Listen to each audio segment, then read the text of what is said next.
Hello, everyone. Welcome and happy International Women's Day. My name is Cassie DeMilt. I am the marketing manager for TEA at USC, and I'm so excited to welcome you all to our Women Leading the Way in Themed Entertainment panel. We were working through a couple of tech issues, so thank you so much for being patient, and we're super excited. We have a lot of great topics to talk about tonight. So without further ado, I would like to bring up our guest. Our first guest will be Elizabeth Erlinson, and she can come in and introduce herself to all of you. Hello, everybody. I'm known as Elizabeth Erlinson, but even better as Ellie Erlinson. And Cassidy, would you like me to give a background on my background, or what would you like me to do? Yeah, so you could just talk about your work and give your background and explain a little bit of the work that you've done. Okay, so I was born and raised in Brazil, and we came to the United States. That's my family, and we came into the United States right before I went to high school. I did not know a word of English, and I already spoke Portuguese, German, Russian, and had studied Latin also. Later, I learned French, Bulgarian, and some Italian too. So you would think that with the language background that I would want to study languages and make it a life career, but that's not what I chose. I chose architecture. And I have worked in architecture for over 41 years. I'm a graduate from USC and University of Southern California in the School of Architecture. And 2/3 of my career were at Walt Disney Imagineering. So it's themed entertainment architecture, that my specialty, right? So I worked in different projects at Disney from early I started in 1975 originally, and I worked on designs for Tokyo Disneyland, which was not built yet, and I worked on designs for Epcot and World Showcase. And that's when I discovered the beauty of themed architecture, where I could combine art history and architectural history and transpose it to architectural elements for the parks. And it was a wonderful discovery. It was something that transcended for me time, because I never felt like I was working. I worked long hours. It felt like it was minutes. Time flew, and I knew that's what I was meant to do. I worked in architectural design and show design. So through my career at Disney, I was I was fortunate enough to work on many foreign projects, starting with Euro Disneyland, which became Disneyland Paris. Worked from the beginning, concept design through construction, and then many years later, worked on the second park for Disney Paris, which was the Disney Studios in Paris, and also worked through concept design and construction. Right after that, we didn't even come home. And I say we because my husband was also working at Disney and doing the same projects at the time. We went from the second park in Paris to Hong Kong Disneyland to help out through the design construction of that park. So it has been quite a career. It's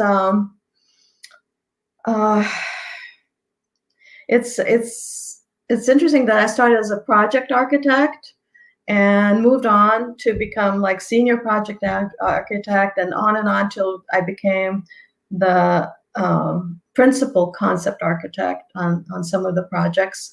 And that can't be mistaken for, that means I did only concepts. No, to be a principal concept architect, you had to be the best in your field from beginning, which meant blue sky design, and all the phases of the project through construction. So there were a few of us with that title, and I was one of them, and I feel very privileged to have been able to do that. So if anybody has questions, please ask. Thank you so much. And next we can bring in our next guest, Jennifer Cloone, who can also introduce herself to all of you guys. Hi, everyone. My name is Jennifer Cloone. A little background on me. I've been in the entertainment field for only 12 years, the last 10 of it being with Walt Disney Imagineering. Before themed entertainment, I was in a variety of industries, including nonprofit healthcare, commercial banking, mortgage banking, and other, mostly finance industry. Other than WDI, another notable place I worked at was IndyMac Bank. For people who remember it, in 2008, it was the fourth largest bank failure in the United States. I worked in investor relations at that time, and when we got delisted from the stock exchange, I was sent off to a branch to help out since I can speak a little Chinese. So for people who can remember 2008, I was the person that you read about in the news, out there in 100-degree heat and handling the crowd, which was an extraordinary experience. I joined Disney in 2008, first with ABC, doing finance for the TV stations. And in 2011, I joined Imagineering to work on the Shanghai project. I did finance for the Shanghai project for what was called the Show Group at that time. In 2018, I finished a PhD in organizational psychology, studying workplace power abuse. Specifically, my study was to compare workplace bullying with domestic abuse. I said it was a similar phenomenon. So I think maybe one of the questions is how we entered themed entertainment. And I stumbled in on it. I can't say that this was a destination, but I was extraordinarily lucky in that I happened to fall into this thing. I was not necessarily trying to work for Imagineering. I didn't understand where I landed until afterwards when I saw all the incredible things that we were doing. Even though I grew up in Southern California, it just never quite occurred to me that there were people who were making the theme parks. I just didn't think about it. Mostly I was just seeking a different job because I wasn't enjoying the environment that I was in. And I heard that they were building a park in Shanghai, and I thought that my language skills would be able to help me a little. It turned out to be the best move in the world. I didn't know that I was looking, but when I found Imagineering, I felt like I finally found my people that I didn't even know I was looking for. This group of highly talented, highly curious, beautiful people who are just wild, crazy creative, and completely irreverent, and so much fun. Yeah. Awesome, thanks. And now we'll bring in our next guest, who's Paige Woodward Shire, to introduce herself. Hi, everybody. My name is Paige Woodward Shire. I am a visual development artist, which is a slightly different terminology, basically, for concept artist, concept design artist, whatever you prefer to call it. I've worked across different platforms within entertainment design. I've been very fortunate enough to work at Leica. It's a stop animation studio, animation being their heavy hand, that they have people actually hand animating the characters, sorry. I worked at Warner Animation Group on a feature animated film as well. I worked actually also at Walt Disney Imagineering. I was fortunate enough to work on the Pixar Pier, which was a nice bridge between animation and both, theme park design, which, is familiar to me in terms of, I've always heard it as a kid growing up, but doing it myself was something very different and completely exciting because I was able to cross-pollinate with different disciplines. And that's something that you don't typically get to do always in animation. So I was just like a kid in a candy store. I was like, what does this do? Who is that? What does that do? So I think I bugged a few architects and engineers here and there. But so that was a big pleasure to work with the team that worked on the Incredicoaster area of Pixar Pier. I worked at Paramount on another feature animated film. And then I transitioned over to Netflix, and I've been at Netflix now for a year and a half, maybe some change included. But and I'm working on different series or TV shows. There's different terminologies depending on which studio you go to. So it could be series, TV show, whatever you want to call it. It's all the same thing. But very exciting in terms of, and it kind of includes into what we're talking about today about inclusivity, bringing in more women into the industry / also culturally expanding people's minds. Like I had no clue about one of the projects that I'll tell you about later with Netflix. It's called Maya and the Three, and it's to do with just the heritage of South America and just things that I never knew about. So anyways, it's been a pleasure getting to know the breadth of the entertainment industry in a different way, but in some regards similar to what my fellow, event specialists right here in front of me have gone through. So that's just a little bit about me. Thanks, Cassidy. Great, thanks. And then our last guest we'll be introducing is Doris Hardoon. Yay, it actually worked. Huh? You could see? Okay, good. That took a while. Hi, everyone. Thanks for having me on board. And sorry it took so long to get on there. Are you asking Cassidy a little bit about me? Yeah, so just introduce yourself and give a little bit about your background and what you've worked on. Okay. I'm Doris Hardoon, Executive Creative Director, Producer for Themed Entertainment Experiences. I am of Eurasian heritage, born and raised in Hong Kong with Shanghai roots. I studied at the California College of Arts, majored in and graduated with Bachelor of Fine Arts in Graphic Design.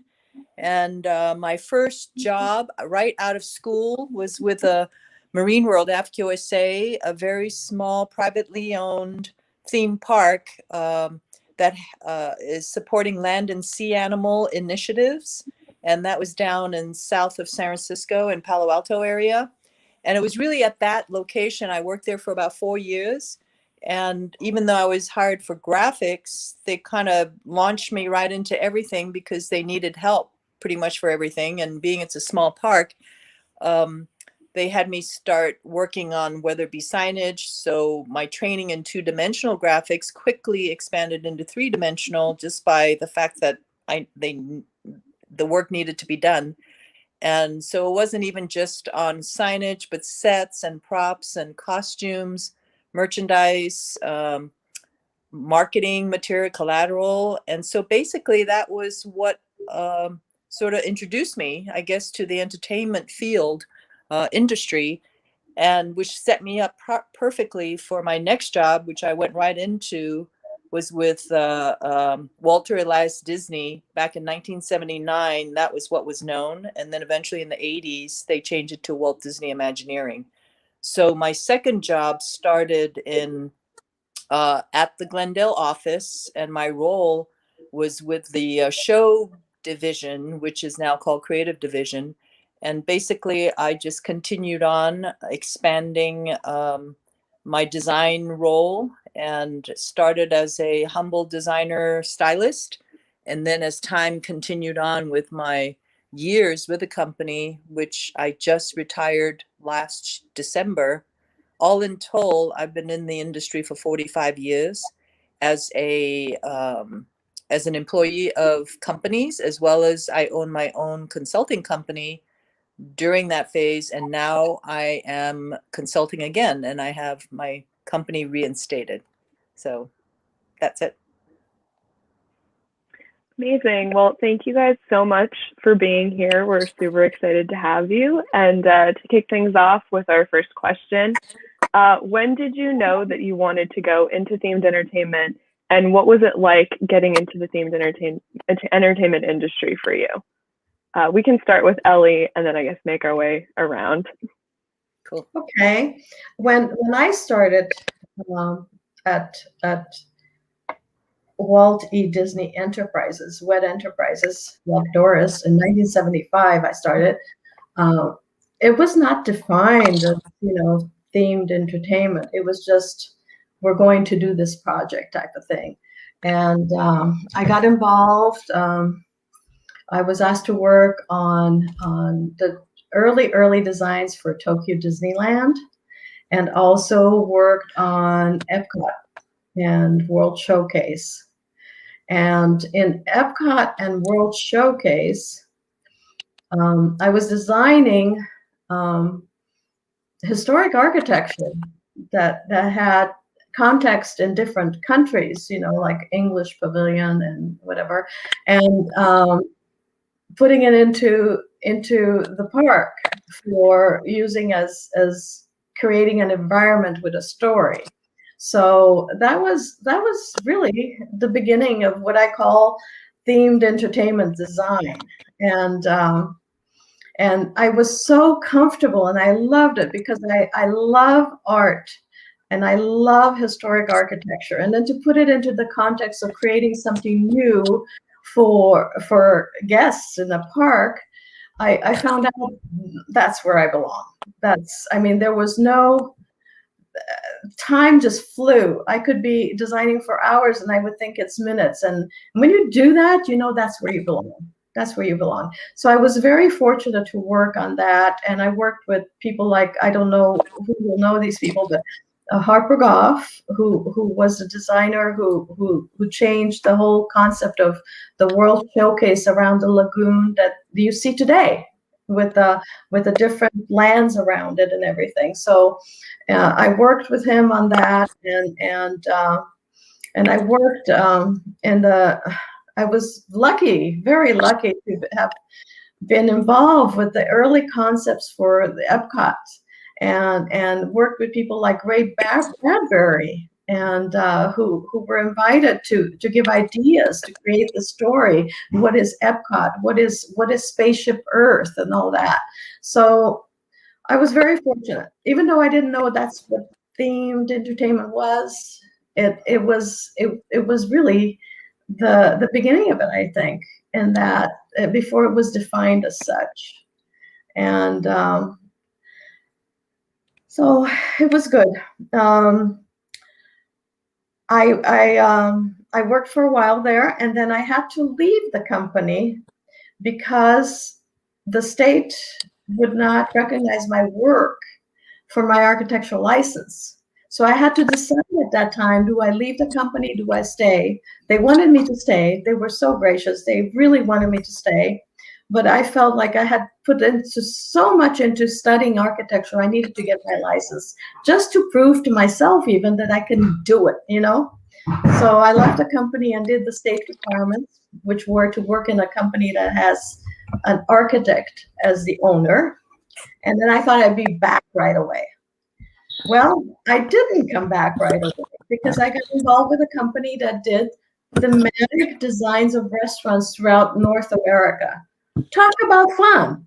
That was really fun, and it was very educational for my architectural career because it took me through all the phases of a project, through construction, through handing the key to an owner, which was invaluable for when I did return to what then was WDI, and I came back for Euro Disneyland, which became Disneyland Paris, and I worked on that, and then the rest is history. I'll tell you more later. Thanks so much. And Jennifer, if you'd like to answer next. Yeah, sure. So as I mentioned before, I stumbled into themed entertainment. This was not an original destination. I came through the side door of finance. So originally it was part of the Shanghai project as finance for the show group.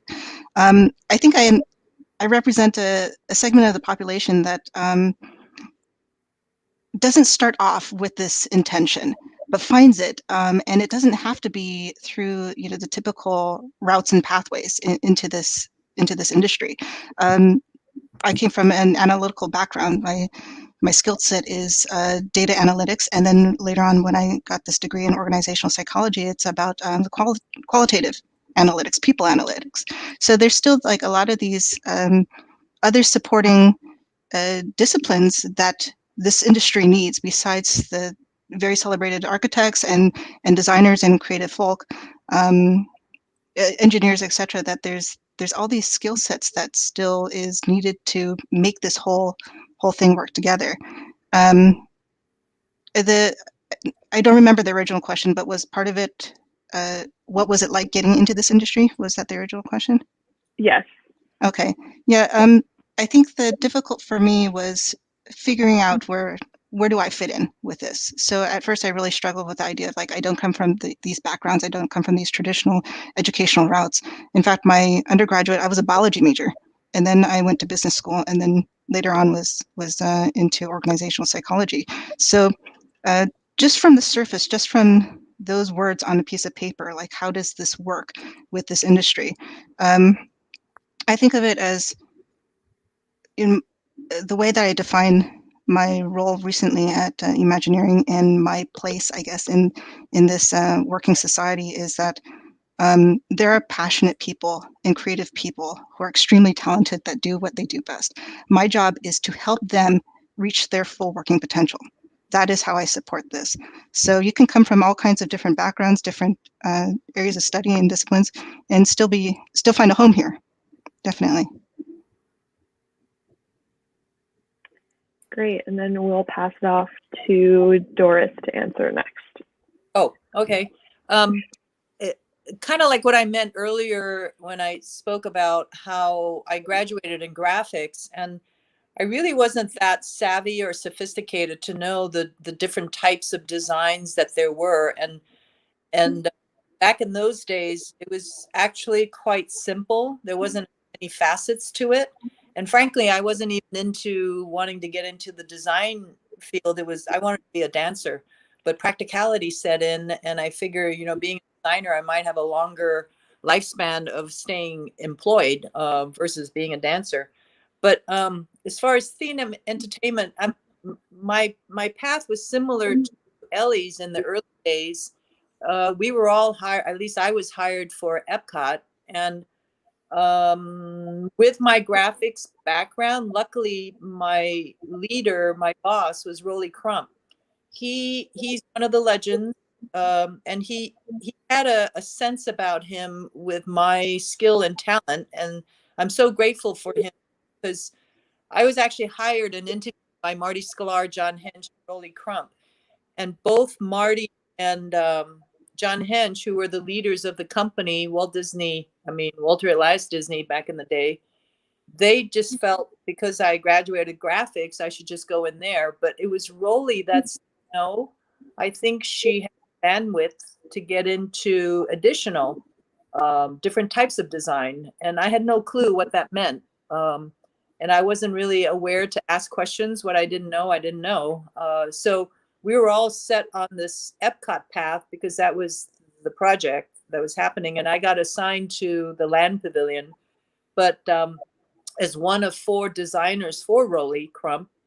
And it was in that transition from my graphics training, and I did have some exposure when I was working for the Marine World FKOSA theme park. It kind of gave me a little bit of sense. And like Ellie, I loved it. I really never thought I should be lineal, because to me, design, no matter what you're into, I totally believe it's relatable, it's transferable, because I've already learned about composition, proportion, scale, color, and foreground, middle ground, background. And all of those same principles are applied, whether it be 2-dimensional collateral work, print work, versus 3-dimensional. And so I made the transition right into it. And I think it took people like Rolly, and I worked the same with like Herbie Ryman, Sam McKim, XX Tensio. I mean, these guys were the heroes. Dorothea Redman, you can't get better than that. And because they were who they were, they kind of supported me by saying, hey, you're never going to do anything wrong. It's just whatever you design, is it applicable to the assignment? That's really more it. So I learned along the way, being mentored by these people, and it was really great. I thoroughly enjoyed. I could never go back to a lineal do graphics, but I do graphics. I still design graphics and I still apply. But the knowledge, I think, for any design that could get exposure to as many types of design is to your benefit, because then your colleagues who is focused in whether it be architecture, interior, graphics, or environmental, you can then kind of have a connection with all of those designers because you sort of have some exposure to it or some mentality that kind of connects with them. And so I think it's a great thing that now we're calling a theme entertainment, which is it's a big umbrella that captures just about every form of design you can think of. So that's kind of how I got into it, and I'm not going out of it because I love it. Thanks.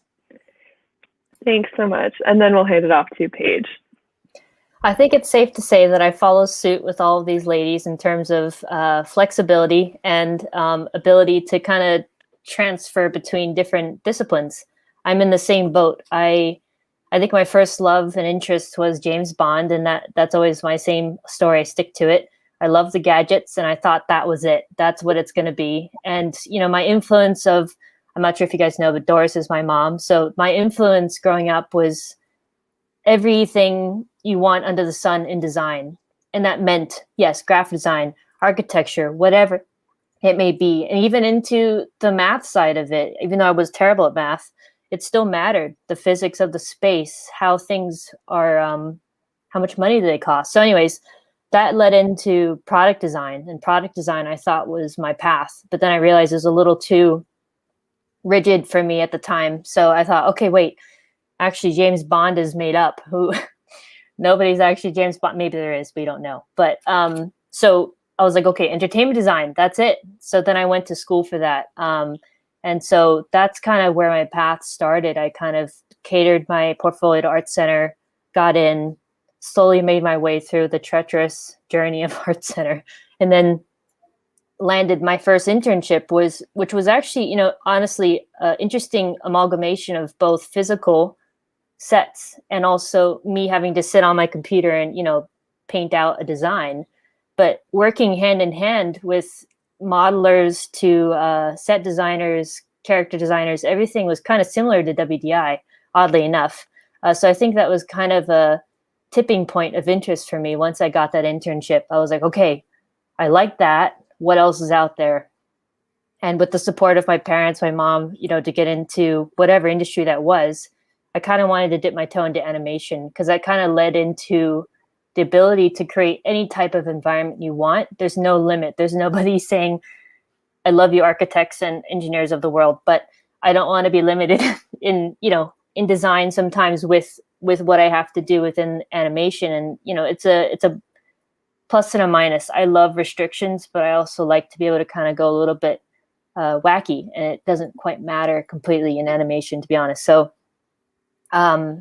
that's kind of the route I took, and I'm still exploring. I mean, I did dip my toe into Walt Disney Imagineering, and I had a blast, as I was mentioning before. I think it's something that I'd love to maybe down the line try out again. But that was kind of the path I took to get to where I'm at now. And I think I was the one getting in my own way with my interests. I think are so wide and varied. And I think it's still, I'm only 7 years into the industry. I started late. So you could say that I have, as they always say, world is your oyster. You know, who knows where I will be? Maybe I'll be pinching myself when we talk in like the next 10 years. Who knows? So I'm kind of an open door, open book.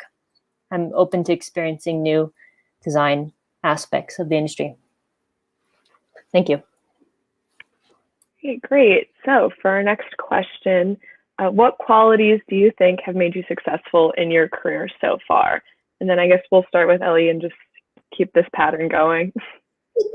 Well, I actually missed part of the question about the difficulties. You know, what were the difficult parts? If I may talk about that a little bit. When I got into the profession and into the designs and being part of a team member, I was really very naive and oblivious, totally oblivious to prejudices in the work environment. And actually that worked for me.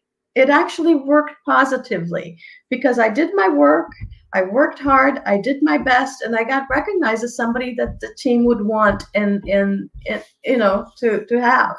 And yes, I had very bad experiences also, but I never became bitter about them. And I never reciprocated it to the persons who did this to me directly. Things worked out. It's like there's a truth that comes around, you know, when things that you give, they come around to you, well, it came back to them. So it worked out fine. So the qualities, one of them that is I don't think of often, and I should, and it makes me think of the people I'm mentoring, is that it is so important as an architect to be able to draw by hand, to sketch. And I don't mean only for showing what your design intents are and your designs are, but even at the construction site. you use those skills to explain to a contractor what he is not doing correctly and what it should look like. And having worked in so many construction sites around the world where language can be a barrier, and even if you think you know the language, it can still be a barrier. To be able to sketch something and to say, this is what it looks like, this is how it should look, this is what you should be doing, is like having another language. So that was very important. The other thing is flexibility. And in our profession, in the themed entertainment world, things change. They change for different reasons. It could be budgets, it could be schedules, it could be areas of business, it could be all sorts of things. And you have to be flexible to change and to work and what are the new parameters. And that flexibility, and not to balk at it, is very important.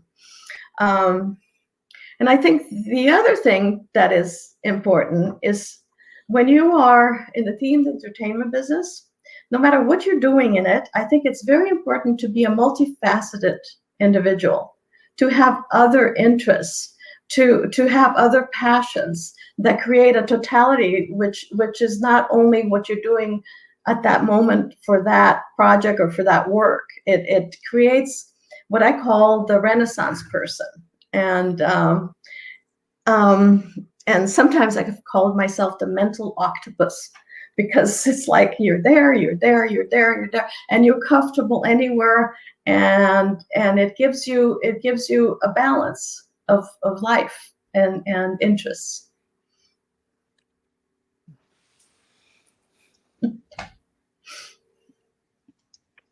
That's Great. it. And then we'll pass it off to Jennifer. You can go ahead. I really love what Ellie just said. I love the term Renaissance person. I think, like, I know so many people who I would completely term as Da Vinci's in this industry. Just amazing people that I deeply admire. Building off what Ellie said, certainly resilience, patience, flexibility, ability to handle high levels of ambiguity and stress. I think sometimes project life is really intense, and we have deadlines and definitives that are immovable.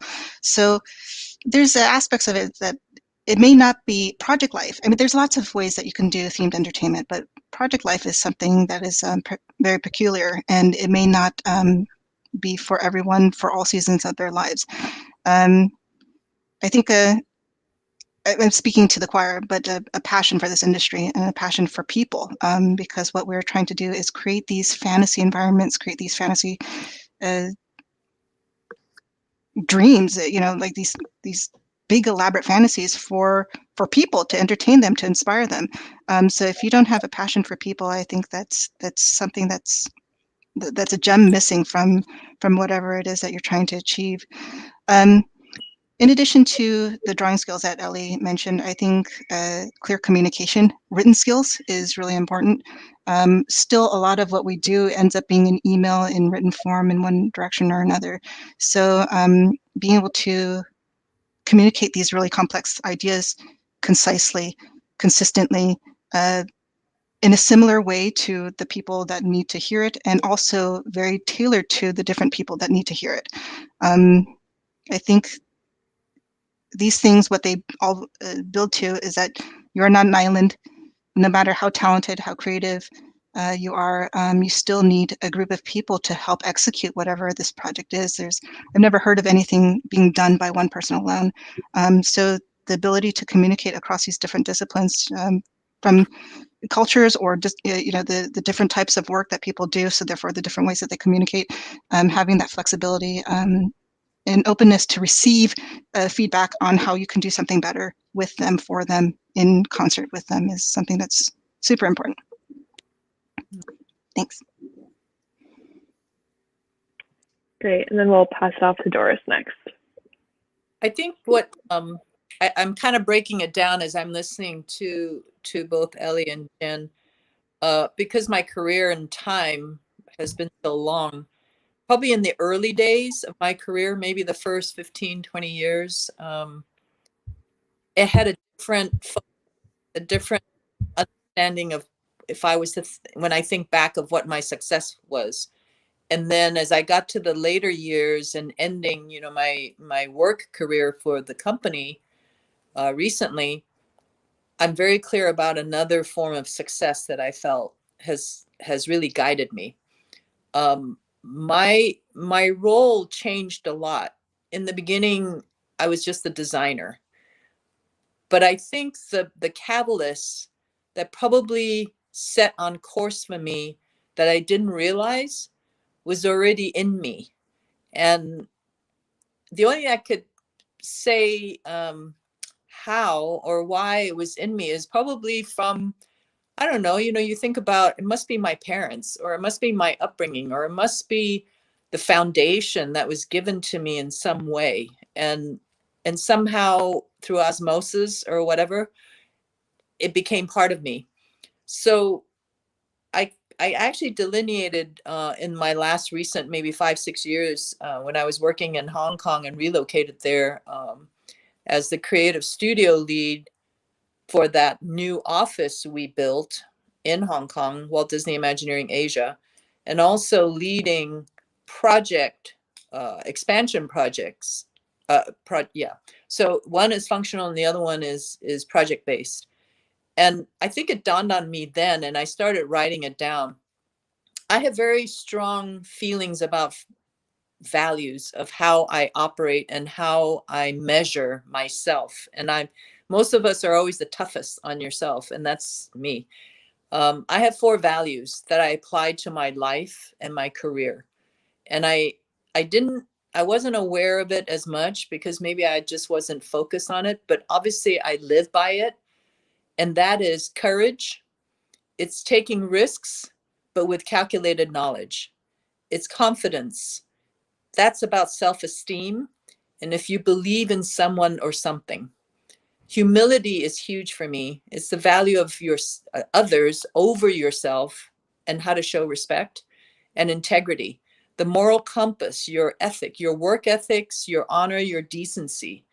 And all 4 of those things I've come to surmise. The value of it is the people. As a leader, as a colleague, as one of the gang that's doing a project out there painting or drawing or hammering, whatever it may be, it's the people. And without the people, you don't have anything. You're not leading anything because there's nobody there to do it for you or to do it. So as I continued in my career, I became more of a leader, and my responsibility exponentially grew from whether it be the specific job or project I work on, which I still did till I left. But I also was given a responsibility to lead. And it was through those moments and through those projects and time that you want to be able to look over your shoulder and you have people with smiling faces ready to go for it with rolling up their sleeves. And it's the best feeling ever is to know that you're doing it as a group, as a team, and to have the success at the end, for you to stand there all as one to see what accomplishments we've all done. That's a real gift, and it's a pleasure that it's hard to even explain if you haven't had that type of experience. So I think those 4 values are really my core that guide me through everything I do. And at the end of the day, I put full value on people. And I have continued now to focus in on how I could pay forward at this point, and have pulled together mentorships and nurturement with people, because at the end of the day, I want to be able to convey how important that is. And it is not done by an individual. It's never done by an individual. It's always together. I think the other thing that I have, that many of my colleagues I know have and possess as well, is the fact that I could toggle back and forth. And that's why I have the title of creative director as well as producing. I mean, it's 2 different brain sets and applications, but it's really the practical approach to a problem solving. So the passion has to be there to create the concept, to drive the concept, to keep the morale going with the team, to inspire and aspire them, But same time, you have to be realistic to know when you have to call the shots and say, it's not going to work and we need to go the other way. And that's the practical side that I think our industry sometimes gets forgotten, especially by students, because they haven't had that exposure in school. It is bottom line. At the end of the day, it's a business, it's a job. If this was my company, I would want to make money, and I would want to try to figure out, how do I make the dollar stretch and give me the absolute best project and best concept, but still I could do it for the price. So I have that ability to balance pretty fairly on both sides, and I hope that folks that have worked with me would say that I am fair, and that because of the 4 values that I follow, that it does have some value to it. And so that's how I feel my success has been for myself, for this industry, and for anything, actually, for life, for that matter, raising children, for one. Yeah. Great. And then we'll close it off with Paige. I think, I mean, Ellie, Jennifer, and Doris, all 3 of you have created, I mean, you guys said it all in terms of that it's that collaborative and willingness and passion and all that. And I think to add to that, the willingness to learn, I think you've mentioned that within, again, all 3 of your talks, but coming from somebody who's not that far off from college, I graduated X years ago. I think the part for me that kind of stifled me at first was the willingness to just ask a question. And asking questions, I think, will get you so much further than if you just sat there silently. And I think the benefit of asking the questions, that shows your eagerness to be a part of a community and be a part of a process and a pipeline. And I think that's my biggest takeaway of a quality that I think was probably told to me, but I didn't really understand it until I hit the wall of learning curve. And so, and it probably might be the same for everybody in this audience, with school, whether you are a 50-year-old, 60-year-old, 20-year-old, doesn't matter what age, I think it'll hit you at whatever point. And I think being open to learning and asking those questions and being adaptable and, as everybody else said, flexible, I think that's something that's really helped me in my career, however kind of oddball different jobs I've had. I think it's been crucial because, like, right now, my bosses say, "Hey, Paige, can you just go design like I mean, I'm not kidding you. In visual development, I don't know if anybody knows what that is, but it's basically you're the jack of all trades designer. So if somebody says, "Hey, can you go paint a waterfall?" And then after that, can you go paint a broom or design a broom?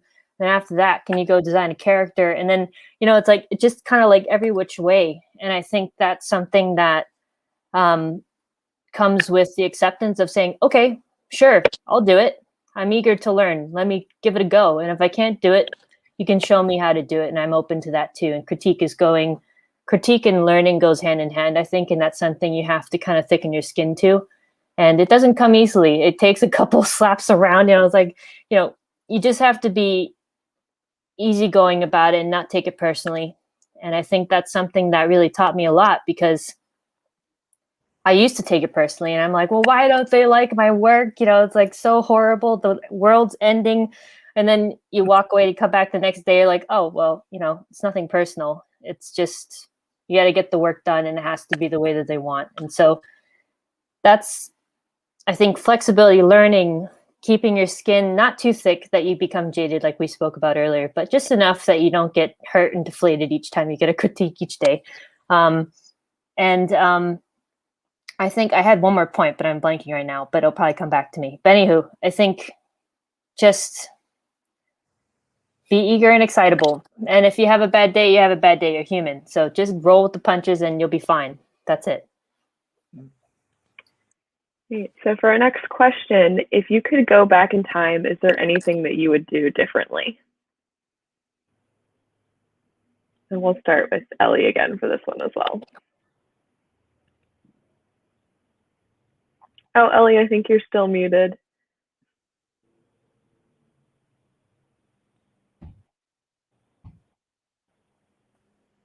There you go. Yeah. What I was saying, of course, to think that you wouldn't do anything differently would be saying like you haven't learned from your mistakes at all. And that would be an awful thing. That would be a very sad thing. One of the things about working at Disney is that our character as a firm is to imagine an environment driven by story and then produce the absolute best of anything within that story to be the best. So that alone drives us as individuals working on projects to try to be our best and sometimes to be perfect. And then we forget to laugh. And that happened to me. And then I realized, no, nobody's perfect. We may all make mistakes, and the best ways to look at ourselves honestly, to have a sense of humor, to correct our mistakes, and then also to help our colleagues who have made mistakes correct their mistakes instead of pounding on people. I mean, it's that when you do that and that becomes part of the team environment, that is when we're at our best. Is when we don't expect perfection, but we expect camaraderie that will bring the best out for a product, for the project, for what was imagined, for what the story is, and produce the best.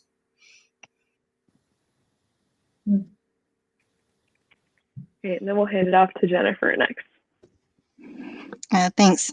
Yeah, I feel like this is a hard question because maybe I'm interpreting it a little bit different, because there's a lot of lessons learned, things that you would do differently, but it's things that you would do differently next time. So as Ellie said, I feel like there's a constant improvement thing happening. I feel like in this industry, or maybe just in my experience, it's sometimes really hard to package up the things that we've learned for next time because projects can be so big. There's so many factors. There's so many things that you can't quite get your arms around all the time. So certainly is we would like to do things different next time, but how do you package that up easily in a readable format that you can hand off to somebody else in any sort of reasonable fashion? I think that's something that we're all still constantly struggling with in this industry. But certainly, like, continuous improvement is something that we have to engage in. And maybe it's just like, if we said, oh, I wish I could have changed this, that gets into dangerous territory also, because your inner critic is always saying that to you, and you always end up looking backwards. So it's just like, what can you do for next time? It's not what am I going to do different next time, not what I could do differently in the past.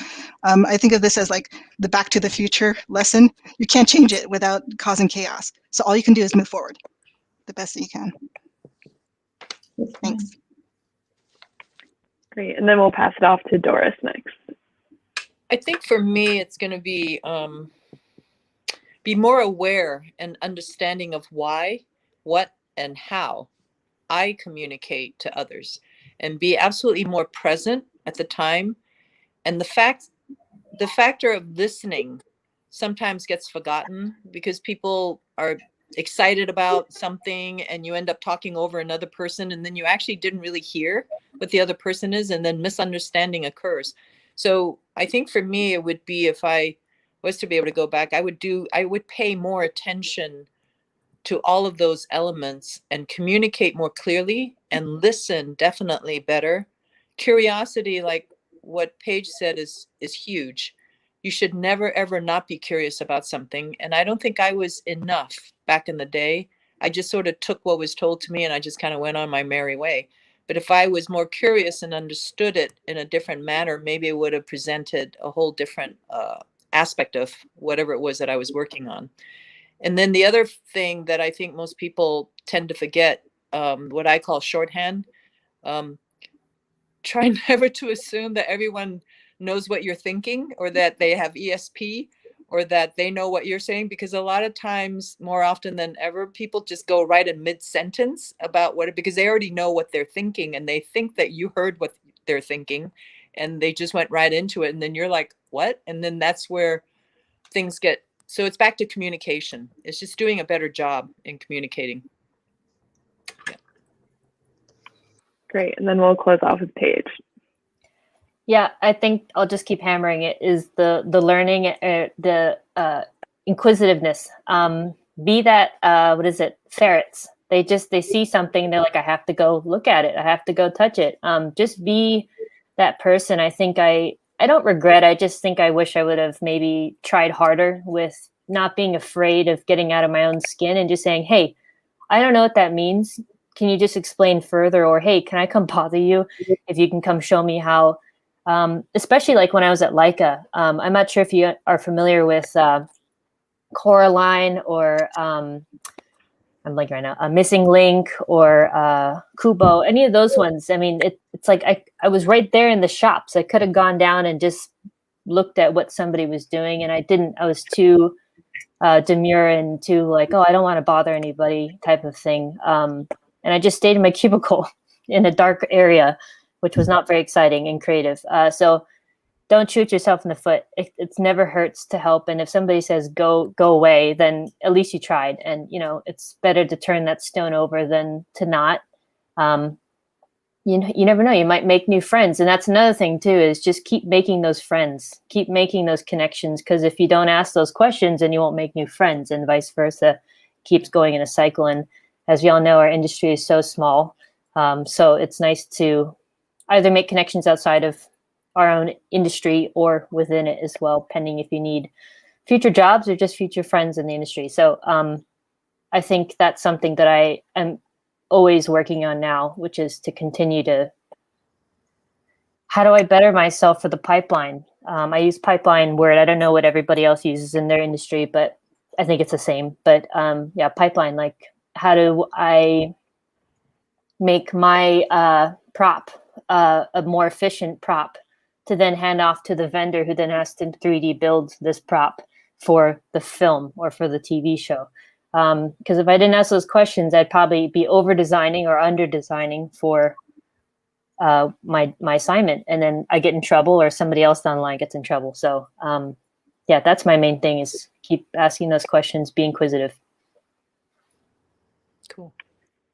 Great. So next, for those who have been working in the industry longer, how have you seen things change in regards to women working in themed entertainment? So Ellie, if you would like to tackle this one first.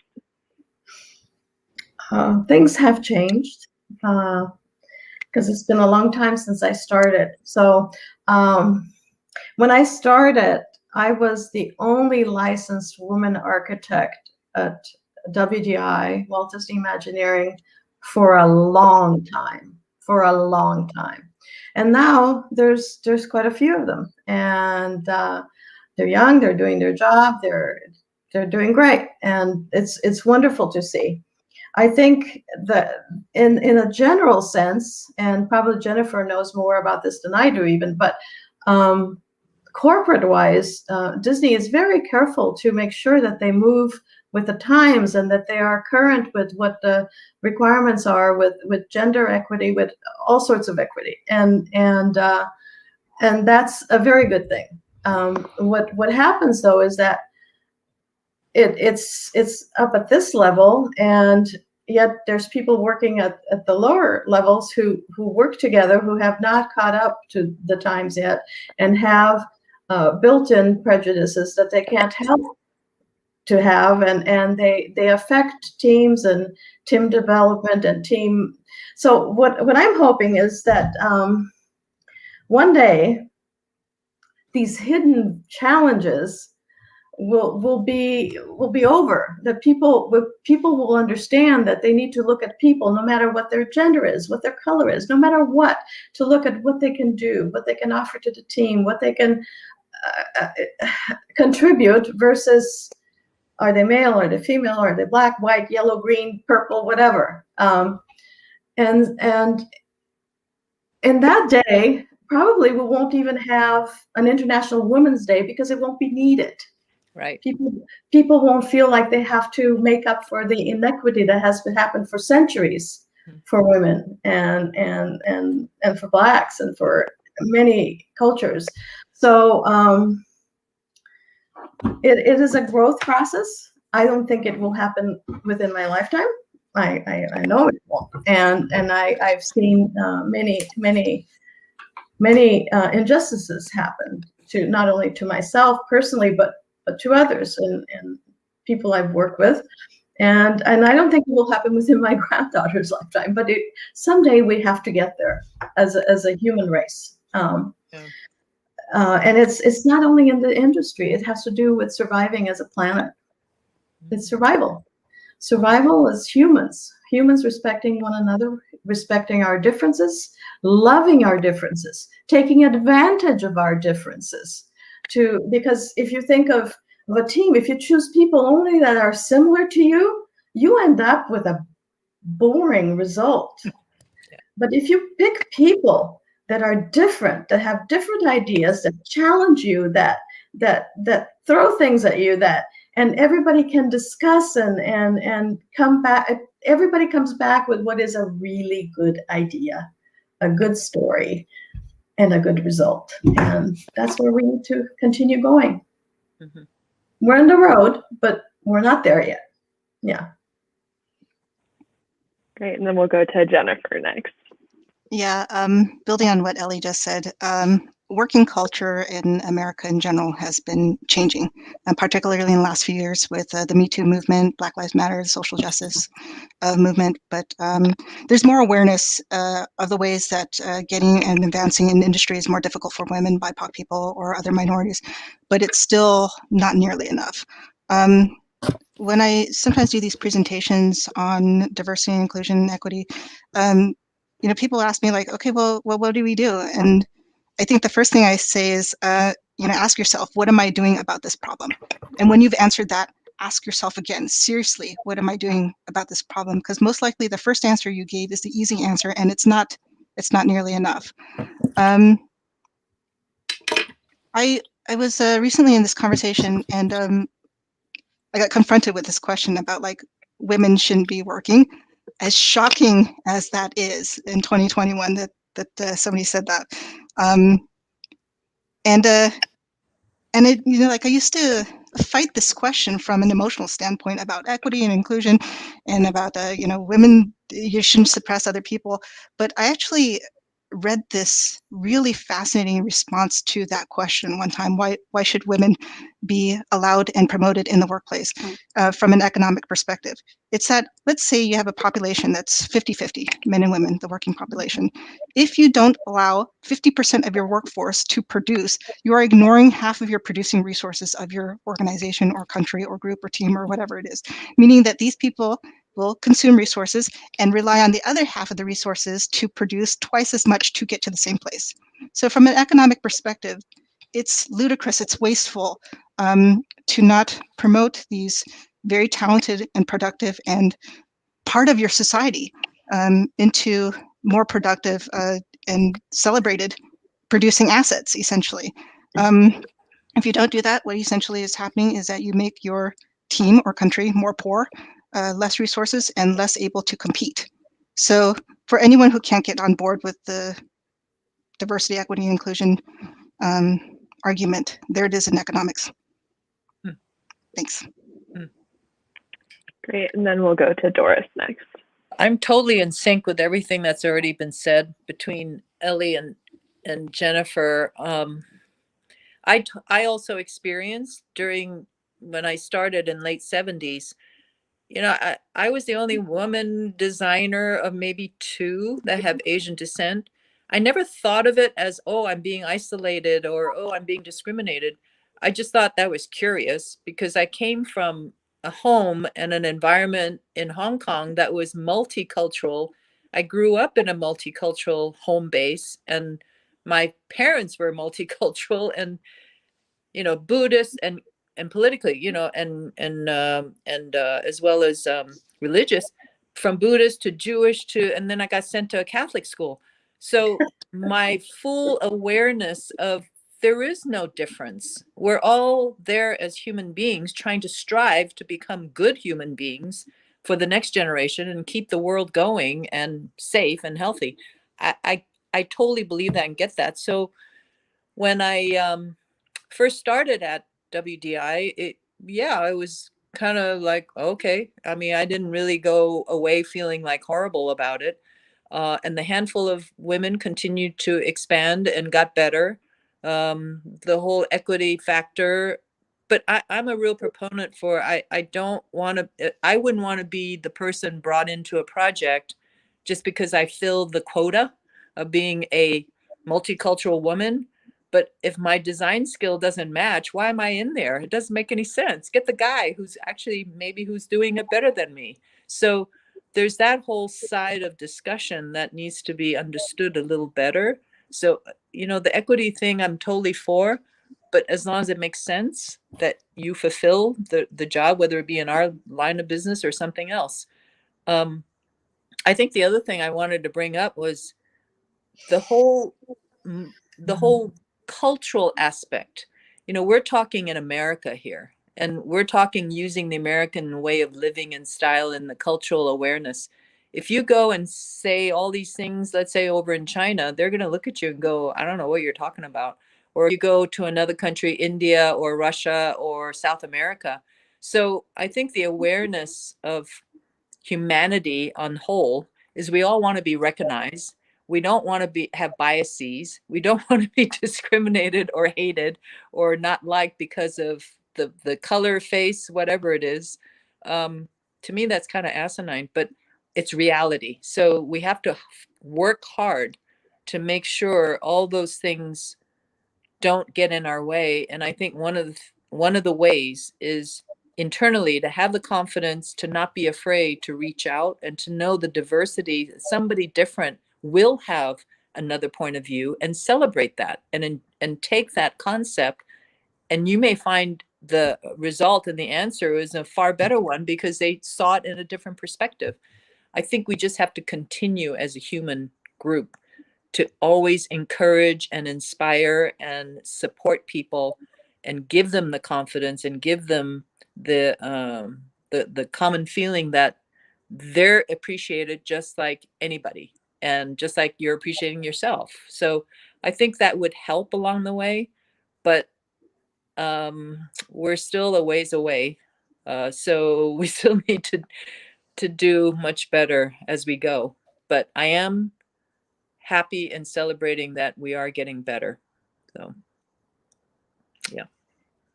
Okay, then we'll pass off to Paige.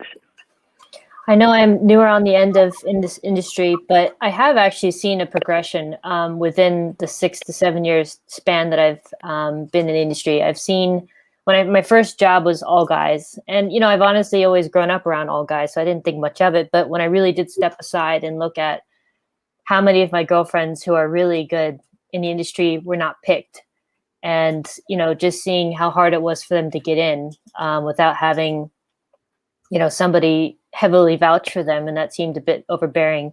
It wasn't really until I had one boss at Netflix, and he said it in such a way, and I was like, yeah, you're right. Why am I not doing this? And he said it in such a way of saying, why aren't we doing more homework and researching more women to look up and to support, to bring into the industry? We're being lazy in some regard of not looking further past the general group of people that we typically would put into our sphere of recommendation.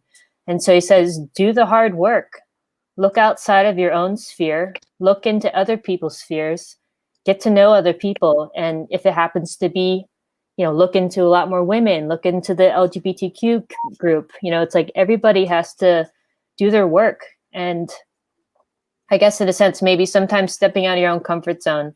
And I think that's when I started seeing more of my friends actually coming into the same job and or the same project that I'm on. Like literally this project I'm on now, I have, I think it's almost like half men and women. I was like blown away, on top of having other cultures represented as well. That was like another like cherry on top. But it's because we all sat back and said, hey, can I dig deeper into my friends and or other friend groups and stuff? And that's what we did.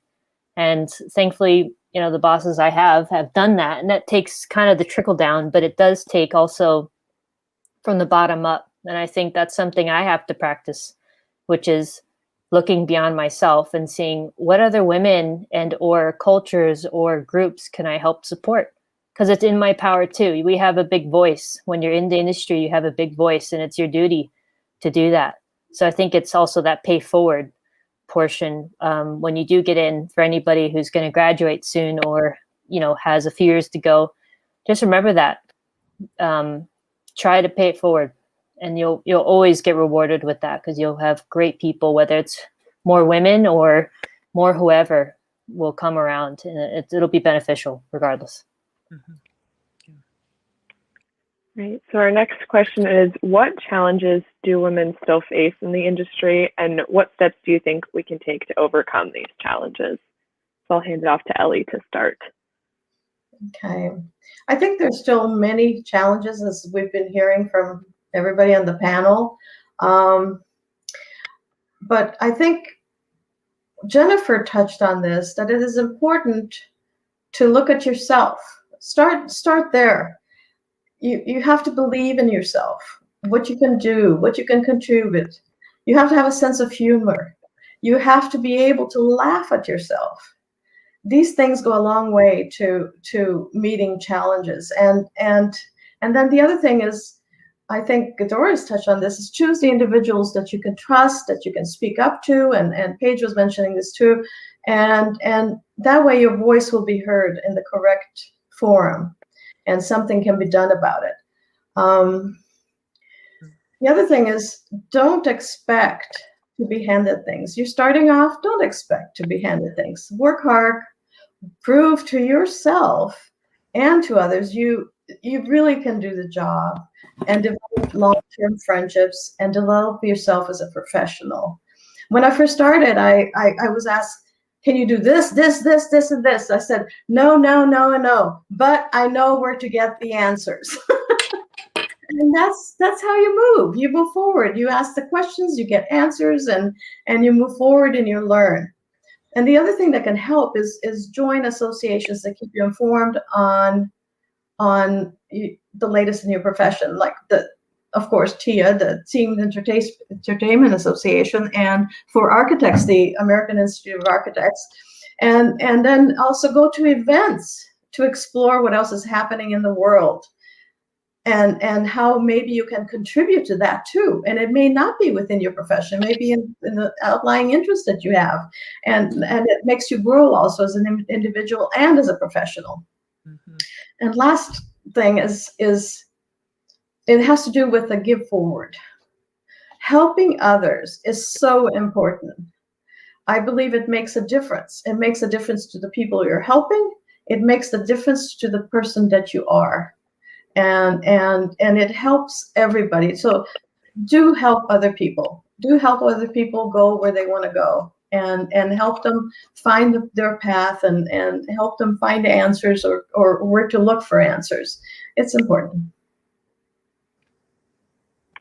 Great, and then we'll pass off to Jennifer. I think this has already been said, but I find the biggest challenge is the unconscious bias. People who are in decision-making roles, not just in our organization or our industry, but across the nation, by and large are pretty homogenous. People surround themselves with people that they're comfortable with, which usually means that the people that they're surrounding themselves with reflect them in some way or another. So when I look at myself in the mirror, I'm not too certain which aspect of leadership I am reflecting. So I rely on these people to look deeper in me to find the commonalities and shared values or principles and outlook in life and work. So being able to see through the surface things and then really find what is our common humanity aspect. And I completely agree with what Ellie said. When you're starting out, or even, well, actually, let me roll that back. No matter where you are in your career, you need the help of the assistance of others. Even when you get to the pinnacle, you still need the assistance of the people who are supporting you. So at every stage in your life, reevaluate your own position and your own ability to assist others. people who are coming up behind you, your peers, your bosses, and anybody else that, because this is still like a community. We still have to get there together. And even if you are an outlier in what you do, like the way that you're pushing forward, you still need the support of others. Thanks. Great, and we'll go to Doris next. Yeah, I think same kind of note on the conscious biases. From my point of view, it's the stereotyping. Has always been one aspect of false assumptions. And that's kind of a general statement, but stereotyping has more harm than good. And it can be very toxic because it sort of downgrades someone else in a way that the individual is seeing or viewing. And it doesn't help because it just causes more confusion, and it just kind of continues on down the line of just not in the right direction. But I think everyone has sort of said it already, but I think for women, it's continuing to support each other, to support them, not falsely, so that, oh yes, of course, we'll get you a position because you're a woman. I don't mean that, but rather support them with their internal, whether it be confidence building, courage building, and their craft, just in any way we can, so that they have a stronger sense of self-worth, that they don't feel as fearful. And I brought this up earlier, but I'm very engaged into different cultural connections around the world. And once you go into other cultures, especially in the Asia side, they're just it's a whole different understanding or aspect of how they portray themselves. And it's very deep rooted. So there has to be care and sensitivity, and whoever may be supporting individuals, you really have to know and listen to them and give them guidance in a way that they understand and that is absolutely respectful. And that sometimes we forget to do that. Yeah. Great, and then we'll pass on to Paige. I think one of the bigger topics that I've had amongst my friends, especially female friends within the industry, and some of them range from younger than me to older, but the commonality is that we've all kind of siloed ourselves in terms of not talking about kind of more sensitive subjects, whether that be more particularly with finances. I think a lot of women are underpaid, and they don't know that because there's no communication about that. And how would you communicate it if you weren't, or how would you know if you didn't talk to your friends or, even your colleagues, whether it be male, whoever. And I know that this is a very, what's the word? It's a hard subject matter. Not everybody wants to share their finances, and I totally get that. But at the same time, it's almost our duty to kind of talk amongst our friends and our people we can trust to kind of get that out in the open and say, hey, am I really underrated here in terms of my pay, or, where do I stand in the industry? Because it can really stifle you down the road if you don't get set up correctly in the first place. I know it kind of follows you, unfortunately. And I think if you don't know what you're fighting against, then how would you know how to arm yourself with the knowledge that goes with it? And so I think it's also part of valuing your skill sets that you've taken years to establish, whether that's through schooling, getting right into your first job, or being in the industry for 10 plus years and on and on. I'm not saying it's all about money and you should be, money pinching every little way you can, but I think it is crucial. It does add another level, different level than just your physical and mental stance within the industry to know that, hey, I am being paid what I deserve. My knowledge isn't free. And so being able to communicate that with your friends, if you can, I highly recommend it. I've done it with my girlfriends in the industry, and it is so empowering. I say, hey, am I doing this right? Or, hey, how do I do my taxes, or how do I do this or that? I mean, it's so basic, but it's really important stuff, because I think without that, you kind of lose a little bit, I think, in the industry, and it's very competitive. It is not just the hand-me-outs, as Ellie said earlier. you do have to fight for this, and that includes your pay, and that's a huge portion. People kind of look at that, and they look down on you if you don't always have X pay, or you do have X pay. It's unfortunate that it is that way, but it's how the world runs, money. So that's kind of my biggest thing that I wrote down as my initial gut wrench reaction, was that, because that is a conversation I always have with my friends. So try it with yours and see how it goes. It may be touchy, but at least you're trying. I think give it a go. Who knows? Can't hurt.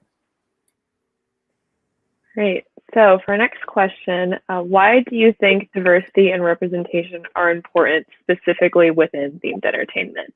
So I'll hand off to Ellie. Well, diversity is I think is crucial not only in themed entertainment but in the world, and what it represents is what makes it that important. The world in itself is becoming smaller, as we all know, with the digital age. It's so easy to know everything that's going on in the world, and to get to know different cultures, and to just explore. And the diversity is being seen as it has never been seen before historically, really. I mean, it was the explorers of the world who would know that so-and-so lives that way in that side of the world, or so-and-so does that in that side of the world. But now we know a lot about the world if we're interested to know about it. And it goes back to what I said earlier. If you surround yourself only with people like you, it's not a very interesting world, really. It may seem like it, but it's not. And if you do expose yourself and allow yourself to get to know the different cultures, to really try to understand different people and try to have them understand where you're coming from. I'm like Doris. I'm fortunate that I came from a very diverse background. I was born in Brazil. I had European parents. Our home was like the United Nations, literally. I mean, my husband laughs. The first time he came to dinner, there were 8 languages being spoken at the dinner table, but a really long dinner table where everybody understood everybody. Everybody was having fun. And so I was very fortunate I grew up with that, but that's not the norm. And it should become the norm. It is such a wonderful thing to discover the differences of people. And what makes them different, their history, their goals. And you also find out, interestingly enough, that we're all the same. Ultimately, we are all the same. We are all humans who want to have good lives, who want to have working families that enjoy each other, who want to have the joys of life. In every culture, we may do it differently, but it's all the same goals. And so in the entertainment industry, the more we get into it, the more we'll have input for more interesting entertainment, for more interesting story ideas, for more interesting virtual travels through people's stories and the diversity of what the world is. So I really think it's a very important issue. So yeah. Great. And then we'll pass off to Jennifer. Yeah. So themed entertainment is supposed to reflect the global audience. I think it's written on everyone's mission statement somehow, right? And any company, no matter how long or storied history that they have, will fail without understanding how to relate to people outside of this country. I think it's in America, even if you don't come from an international community or from a family of immigrants or anything like this, people are expanding their horizons. They're traveling more. I mean, even if you don't have the money to travel, you're following people on Instagram or YouTube or whatever to see their travels and being envious of that and wanting to explore some of that on your own. Or like the way that the food culture has blown up. You go to a small city someplace and you're amazed as to what's available there food wise. So people are expanding already on their own in their own ways, exploring these different cultures through whatever avenue best suits them. And for anyone who doesn't keep up with that, it's a nail in your coffin, essentially. Yeah, I always come back to the economics perspective. It's just like, how are you going to make money and survive? But if we're in this industry and we're looking at it, we're working for companies that like your purpose is to survive so that you can make cool stuff tomorrow. You do have to think about who your audience is, who your customers are. Thanks. Great. And then we'll go to Doris next. I think about problem solving. You know, when for all of us, we participate in projects and it's pretty black and white. You have an assignment and then you sit down. If everyone is sort of thinking the same direction, your concept or your idea you're going to come up with is pretty lineal, or it's going to be pretty dry, or it's going to be pretty expected. But by having, you know, when we say diversity, you know, we could say having man, woman. Okay, having a woman in the room or women on the team or split it will definitely change the dynamics and the perspective of what comes out of everybody's brainstorming or ideas on the wall. There is one other factor that I've always kind of thought about it when I was designing the Baltimore Children's Museum. I looked around the room and at one incident when it was a brainstorm session with all of the required folks in the room, and we're all adults. And I ended up saying, you know, this is so curious. We're designing a museum for children that's 5 to 12, and there's no children even in the room. Wouldn't you think to have kids in the room who are actually the end recipient and get their point of view? And because their perspective is going to be totally different from a man, a woman, old and young, and or different culture. So I see diversity in all forms, where if you really want to be fully diverse, then let's do it fully and understand what the requirements are, and then plan it and design it towards that. I think having okay, so back to on just the women's perspective or the diversity factor and the representation from a woman's point of view, we do think differently. We totally think differently from men as a holistic sense. And so I think it would enrich whatever it is in a direction, not to say, oh, just because you have women in the team, it's going to be a better concept. Not that so much, but it's just, it'll create a whole different dynamic that maybe wouldn't have been thought of because our brains are just set up differently. And then I keep going back to the international, the global cultural side of it. And I am one, and Ellie would be another. And there's many of our friends is the same. And my kids are, you know, you grow up in a diverse culture in that when you speak, it's already part of the conversation, which is the travel part or going somewhere and wanting to experience other cultures.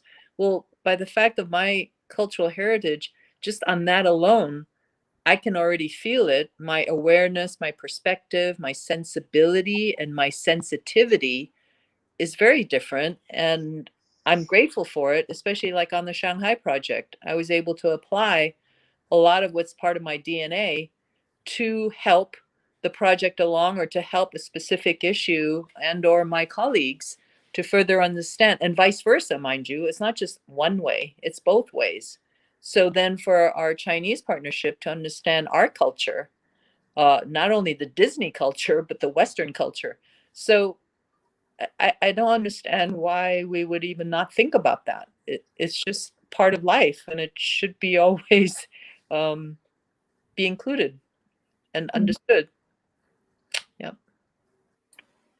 Great. We'll hand off to Paige. I think it's safe to say if we didn't have any type of cultural influence or diversity, we wouldn't have some of the most epic stories that we've all grown up with. I think with, I don't know if anybody knows this, but Cinderella and stories like that we mostly know from Disney are from Brothers Grimm. And those stories, if you've ever read them, are horrifically graphic, but that comes from Europe. And so it's just, and there's so many other examples that I can't even name right now. I'm blanking, but I think having that influence with storytelling is so crucial. And I have to say, I'm really proud of the project that I was pulled onto because it is full of diversity. I have a teammate that I got a chance to talk to. He was in Nigeria. Poor guy had to stay up till like 3 a.m.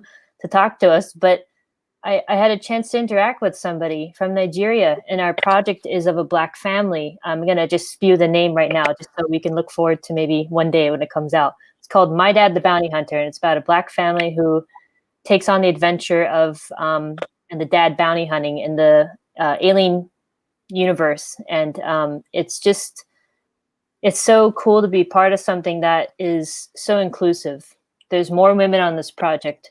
There's our directors, one of them is Black, one is white, but all the other directors that are creating each of the different episodes, multicultural as well.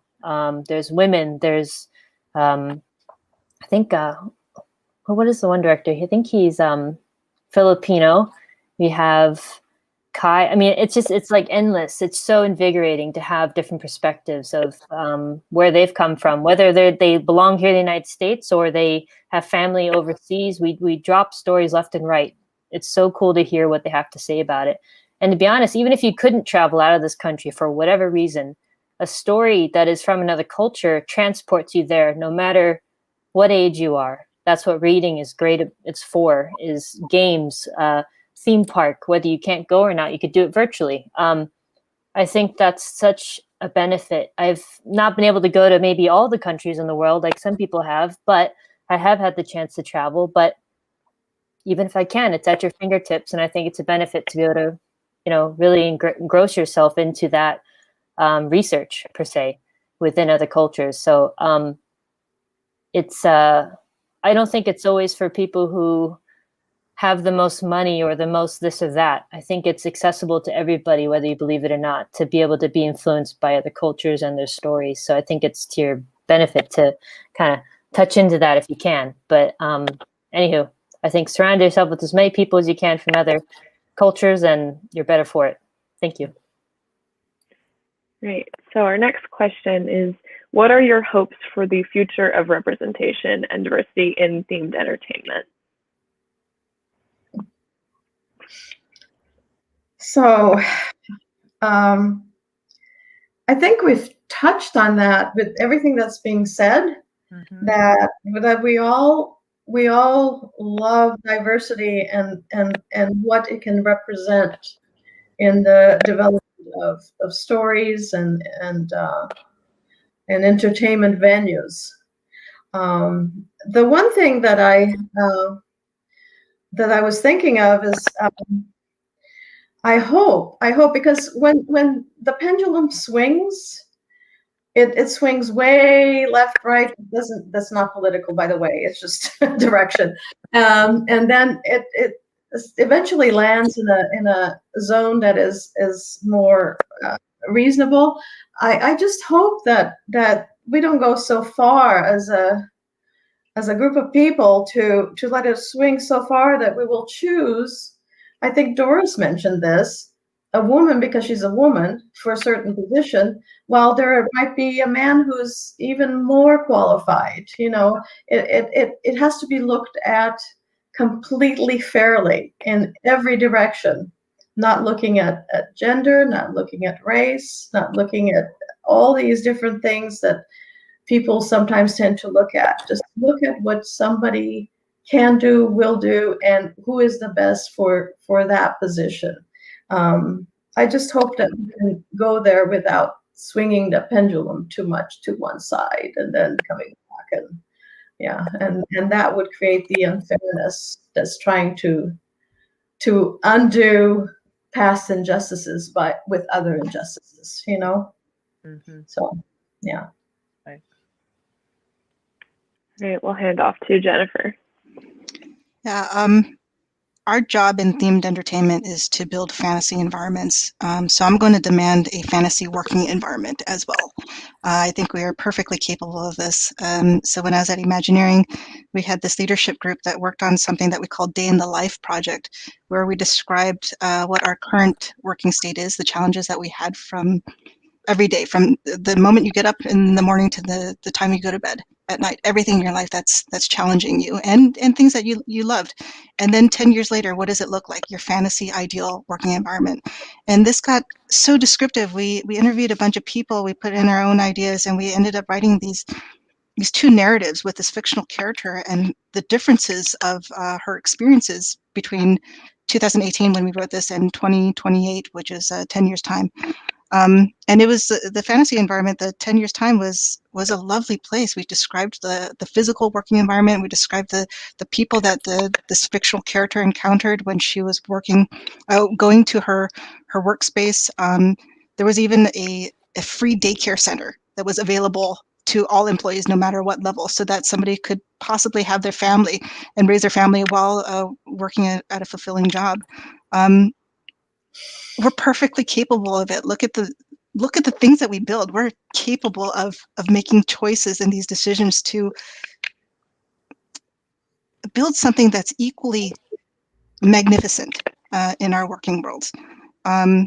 Mostly, I think what it comes down to is an industry that invests in itself by investing in its people, most simply put. Mm-hmm. Yeah. Yep. All right, we'll hand off to Doris now. Totally agree. I think at the end of the day, it's to be vigilant and clear about balancing and extremely being conscientious and conscious of casting our projects. Casting is something a lot of times could be driven by finance and or who's available. And we've all experienced that, as opposed to who's the proper or the right talent for the right assignment. I think we pretty much already covered a lot of the feelings about what might make it better for the future. It's just continuing on and supporting each other, no matter whether you're male, female, or in different cultural backgrounds or LGBTQ. It really doesn't fall into. I don't feel that way anyway. I just feel when I look at somebody, I think I don't look different from that person. When I look at that person, I think that's what I look like. And it's the sort of bringing it down to the fundamental that how we treat each other with integrity and respect, and foremost, not to have any biases. And that's really hard because we all have it. We all have that conscious biases, and it just has to be a little bit more considerate and be more thoughtful in what we do and think and say. Yeah, that's all. All right, we'll hand it off to Paige to wrap things up.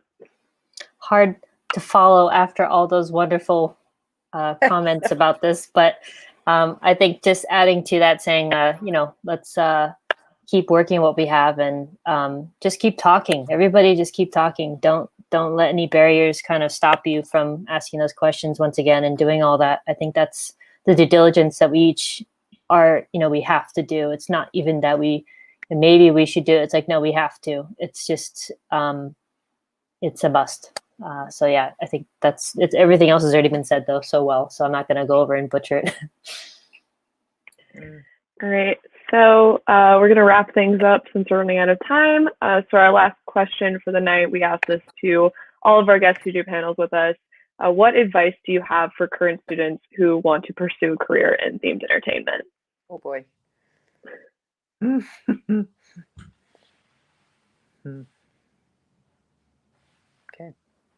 Okay, I unmuted myself. It boils down to something very simple for me. It's and I've given this advice to the young women and some men that I've mentored and that I continue mentoring. It's my way of giving back to everything I've received from a wonderful career that I've enjoyed immensely. But I tell them to do what they really enjoy to do. Pursue what you enjoy. And when you do that, it's easier to succeed because you will want to do it really well, and you like to do it, and it doesn't feel like grinding work. So it really is something very important. Don't go into something because you think it will give you status or whatever, It really do something that you enjoy. Go do it. And the other one is simple. Also, it's don't take yourself too seriously. Learn how to laugh at yourself, and learn how to enjoy something small from every day. Every day has something good to enjoy. Every single day, and learn to do it. Um, yeah, I think as women sometimes we've taken ourselves too seriously. Paige mentioned we sometimes we're afraid to ask questions because it can reflect on ourselves that we don't know enough, and sometimes that has been taken as, oh, because she's a girl or a woman, yeah, that's all, can't expect more from a girl. But don't be afraid to ask those questions and communicate. Communication is so important, so important. And how you do it, how you communicate. And that sense of humor goes a long way. Yeah. Right. We'll pass off to Jennifer. I think in general, the advice that you get about life applies to your work and vice versa. It's pretty much still you, no matter what environment that you're in. My basic life philosophy is take care of the things that you care about. It's as simple as that and as hard as that. Which means that take some self-evaluation. What is it that I really care about? Who is it that I really care about? And how am I caring for it? I think it's like even for the people who are studying disciplines for this industry and want to get in this industry, have their path clearly laid out. Look for other things that help you navigate not just your career, but also your life, your articles, videos, podcasts, books, mentors, programs, whatever else, that's going to help you grow as a person continuously. I think for particularly women, BIPOC, or other minorities, there's challenges ahead for us. So learning a little bit about, I know I speak from a certain perspective, because my study was on power, but learning about power dynamics is really important for you to be able to navigate those twists and turns that you never got taught about in school. Like you went and you learned the discipline, you learned how to dress professionally, you learned how to interview, but nobody taught you how to navigate power dynamics. So being aware of how what your own power is, how you are using this tool is really important to being able to recognize when things are unhealthy in other dynamics or relationships that you may have as you continue on your career. Thank you. Great. And then we'll go to Doris. Definitely ditto what the two ladies have said. And then I'm just going to add, not in any particular order, in the stuff that, so I want to share is know who you are. That's a tough one. That's a very simple, 4 words, but it's probably a lifetime thing for you to figure out who you are. So that's part of the, Jennifer and I have been talking a little bit about the personal branding. It's really learn about who you are and be honest with who you are. The other is, I'm just going to list it off. Nothing is in any order. Work hard. That's a simple concept, but you'll be surprised how some people don't. You need to work hard, be resilient and persistent in what you do. Be the best at what you do always. And have the pride in what you do, no matter how small the job is or how you think it's not that important. It's not going to get any viewing from the senior executives. Doesn't matter. And no matter how large, it should always be consistent in your delivery. Always be a life learner and pay your dues.